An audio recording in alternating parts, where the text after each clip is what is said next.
Hello, my name is Kimberly Okoyeze, and I'll be presenting on multidrug resistant tuberculosis in Nigeria, risk factors, challenges, and management. My advisor is Dr. Emmanuel Keku. Multi-drug resistant tuberculosis has a very high prevalence in Nigeria, which faces a lot of challenges.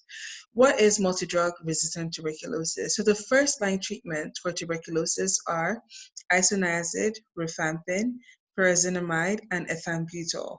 So if you have a patient with a tuberculosis isolate that is resistant to at least both rifampin and isoniazid, we call it multi-drug resistant tuberculosis. And it's a public health problem because these patients usually have a poor health outcome and increased mortality. In addition to that, it carries an economic burden on the government and on the patient too, because the patient will have to cover the cost of transportation, lodging or relocation, nutrition, and possible loss of income. So in Nigeria, the incidence of multi-drug resistant tuberculosis is 4.3%. In 2018, we had 429,000 new cases of tuberculosis and 21,000 new multi-drug resistant cases.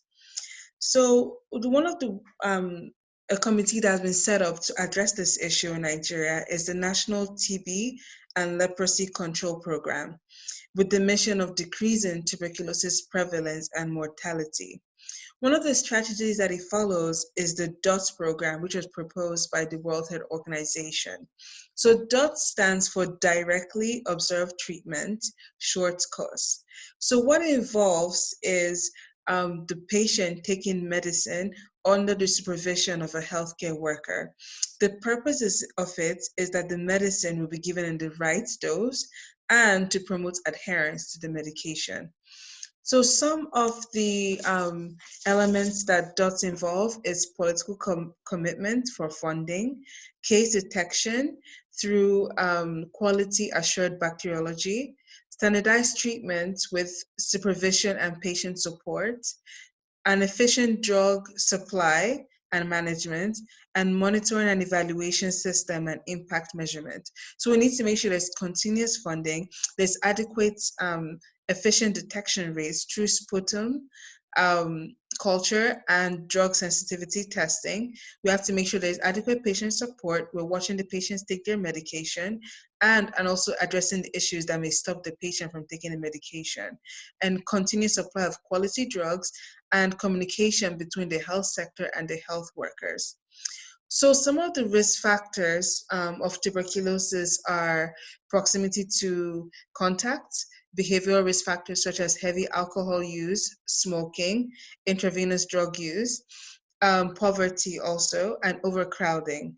Some conditions that alter the immune system also increase the risk of gaining tuberculosis, such include HIV and diabetes.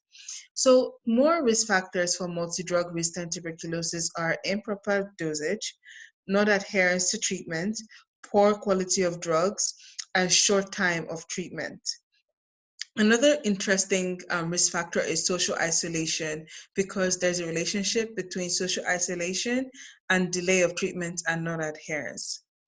So one of the problems we had was that with tuberculosis, there was a delay in treatment only because the culture takes forever to grow. So something that was endorsed by the World Health Organization is something called Gene Expert, which allows for rapid TB testing and simultaneous drug sensitivity testing for rifampin. So this was a great breakthrough, and Nigeria as a country got a good amount of the Gene Experts machines, not enough, but a good amount of them. So some of the challenges faced is that with this Gene Expert machine, not enough are spread out in Nigeria. So there are many areas, especially rural areas, that don't have access to drug sensitivity testing. So because of this, a lot of doctors can preemptively diagnose a patient with tuberculosis and start the first line treatment. Meanwhile, the patient might be resistant to rifampin or resistant to isoniazid, and that will promote the conversion to multi-drug resistant tuberculosis. Another issue is with the DOTS program. The DOTS program Yes, it's an adequate program, but the issue is that it requires a lot of healthcare workers and resources for it to be successful. In a resource poor country like Nigeria, this is a big issue. There aren't enough healthcare workers to go around and do the supervised observation of medication consumption. Also, um, there aren't enough funding, there aren't enough labs for drugs testing, which are these are the elements of the DOTS program. So researchers concluded that in a lot of these countries, there isn't a significant difference between self-administered treatment and the DOTS in terms of drug resistance and cure and outcomes. So a lot of researchers decided that it would be more cost effective to just do the self-administered treatment. So another program that was established was a DOT Plus program for multi-drug resistant TB. And the addition to this program was including access and promoting access to second line tuberculosis treatment. However, a lot of the shortcomings in the DOT program is also transferred to the DOT Plus program. So in conclusion, we can see that there's an increased diagnosis and increased treatment of tuberculosis and multi-drug resistant tuberculosis. However, there's still a high prevalence. And there's a and we learned that there's a strong association between HIV and multi-drug resistant tuberculosis. So the National Tuberculosis and Leprosy Control Program needs to work hand in hand with the HIV AIDS Division and the National Agency for the Control of AIDS to ensure that both services are efficient.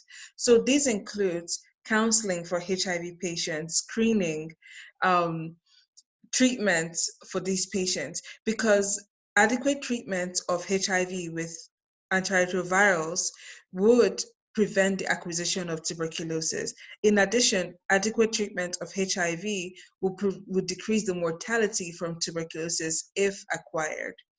Another issue is that the physical, financial, social, and cultural barriers for these patients need to be addressed.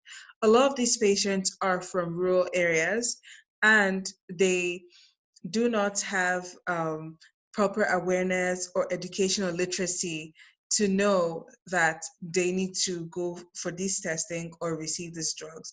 Some of them would rather go to a local healer, which can cause a delay in treatment and increase the risk of getting multi-drug resistant tuberculosis. So these barriers need to be addressed. With the physical barriers such as transportation needs to be addressed. So local members of the community needs to be trained by the healthcare sector so that they can adequately or efficiently to a level detect these tuberculosis cases and report them to the actual healthcare workers. Also, these locals can be trained to be a part of DOTS, so they can be trained to observe someone with tuberculosis take the treatment. The stigma needs to be broken so that the whole community can be a part of this process. So by doing this, this can promote that more people will be treated and more people will be enrolled. More people will be detected and more people will be enrolled, because a lot of detections but not a lot of enrolling for tuberculosis. More healthcare workers need to be hired for this process and more diagnostic centers need to be open. This will ensure that there's better detection and less delay in treatment. Um, so a lot of issues that we have, a lot of challenges. This is going to be a long process, but I believe that it's one step at a time, and with adequate funding, there will be a decrease, a final decrease in the prevalence and the incidence of tuberculosis and multi-drug tuberculosis in Nigeria. Thank you.